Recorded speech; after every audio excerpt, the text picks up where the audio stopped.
With charcoal being a cheaper source of energy used for heating, cooking and other things in close-by human settlements, the demand has grown, and this has seen locals destroying trees to earn a living, making charcoal to earn the elusive dollar. The effect of this we hear from Taku.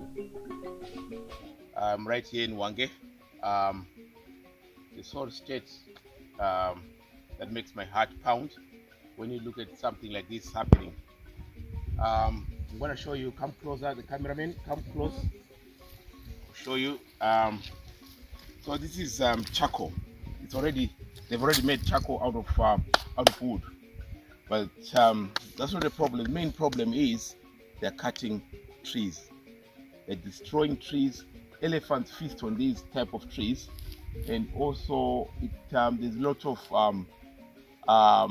animals or wildlife that sort of survive on these trees.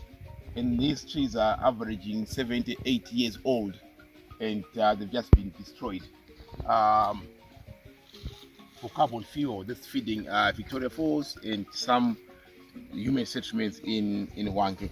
So this is what they've been making, and they've already finished and gone. But what's left is this.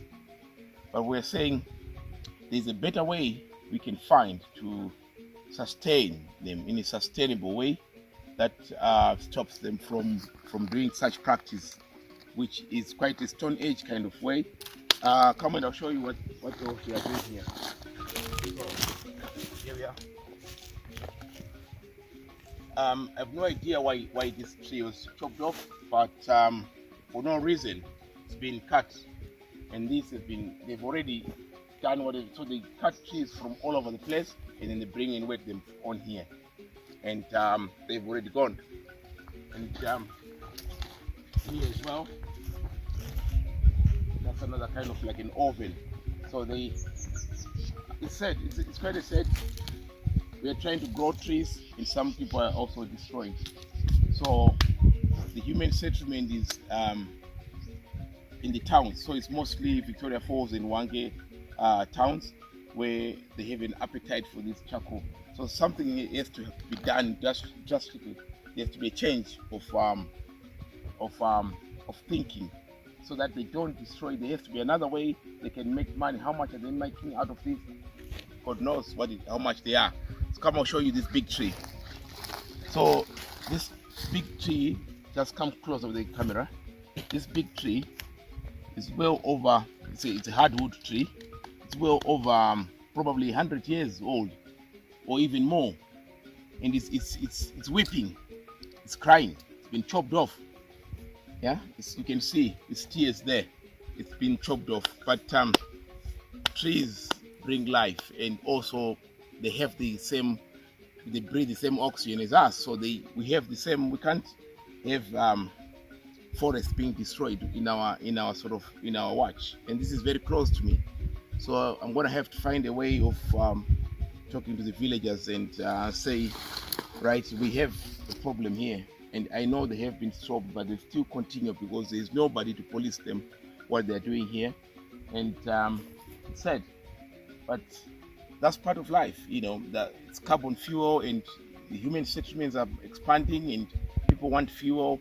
So they use this to warm and their houses, and they use them for cooking, whatever they use that for, I don't know, but something they've already finished and destroyed here, and they've moved on and gone to another site.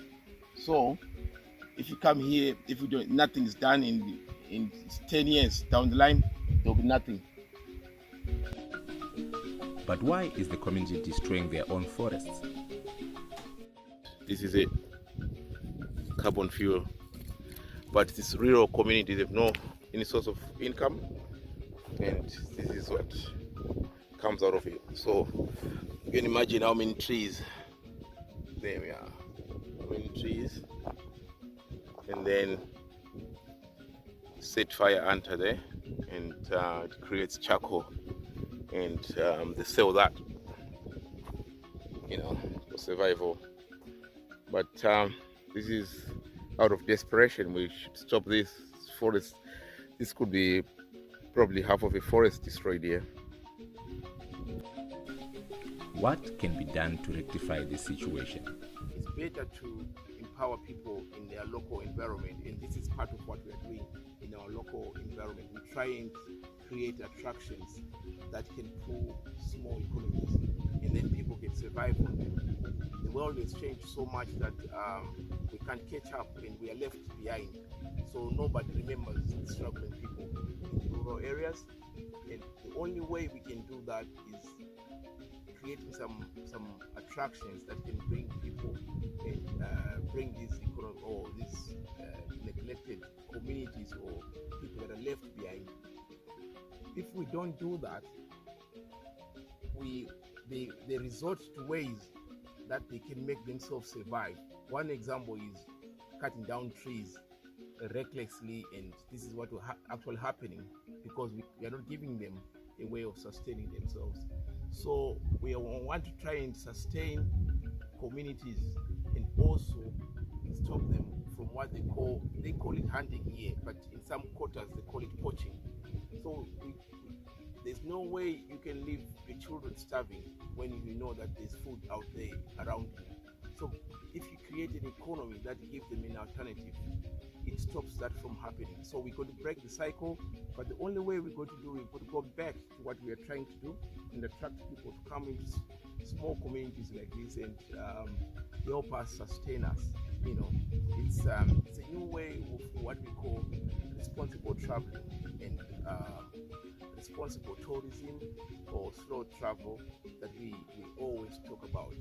It looks into remembering communities and how they are surviving and how they are trying to build themselves up. So if you're coming here to spend your time on game drives, think about the driver who's driving you.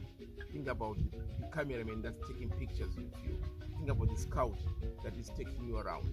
Are they paid enough? Are they well looked after? If not, how can you help? And we are saying, let's look back and think about it, that they actually might not be benefiting from your traveling.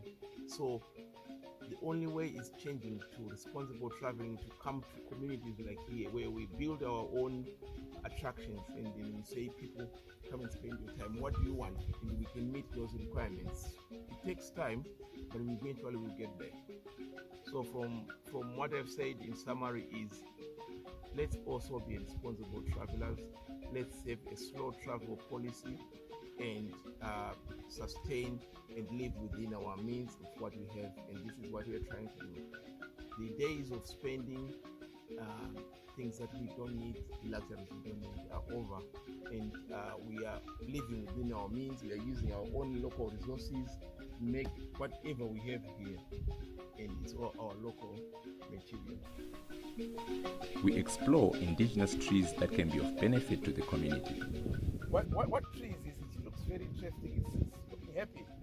What tree is this one? This is the Kenya discala, the bed plum. That's botanic name, isn't it? Yes, the botanical name is the Kenya discala, and then the common name is the bed plum.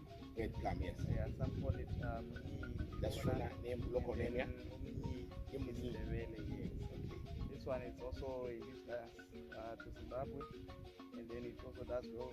Does very well. Yeah. In the arid region of yeah. So he is the fast growing tree. Okay. Which is also a fruit tree. That's fruit. Yeah. This one is fruit. Very tasty. Yeah. Small fruits, which are delicate to humans. Yeah. Both humans and birds. Yeah. Okay. Any benefits you think I think I'll talk about propagation. Oh, next one, yes. How is propagated from seeds? Yes. You have to take the seeds, soak it in warm water for 24 hours. Okay. Then you sow it. Yeah. Usually it takes 2 to 3 weeks given the right conditions. Okay. Yes. Yeah, it's very easy to propagate. But you cannot propagate from cuttings. You can't do that. Yeah, you can. So, it's only seed. Mr. Jade has talked about its benefits in terms of fruit-wise. Do you think this can be a benefit to rural communities on a bigger scale? Let's say if they're not doing any farming activity, can they go this to sustain themselves? Yes, I have seen some ladies along Victoria's Coast, Lawayo Road, around Getty. They actually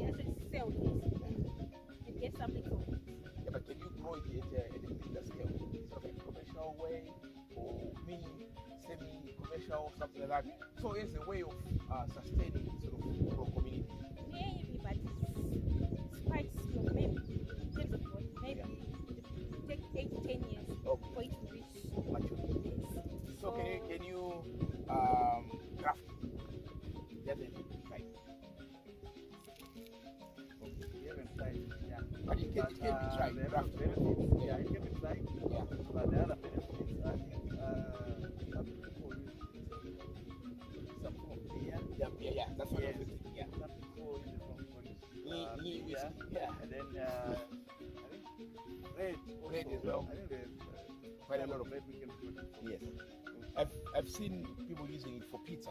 So there's a new pizza. It's toppings. They use that for toppings. Okay. Yeah. So that's another thing. So the more we introduce the indigenous trees to the communities, the more they know about them, and they can probably try. Someone can graft them and see how best we can work on this wonderful tree. Yeah, so the more they know about the benefits, the more they try. develop the skills to protect them. Yeah. So it's actually advantageous to everyone. Yeah. Because as long as we are enlightening the importance of the tree, And the we knowledge. also feel the importance of what we're conserving and protecting. Wow. Yeah. Great. Thank you very much once again Welcome. for giving us that insight and knowledge about this new tree and wonderful tree of life. So these are some of the best or the great trees of Zimbabwe, and this could be the answer to rural sustainability. And once again, thank you. You're welcome. The solutions to the problem. Rural communities should be encouraged and taught how to grow indigenous plants that are resilient to climate change. Rural communities should be taught to regenerate deforested land. Rural communities should be taught how to value add their plant produce in order to sustain themselves.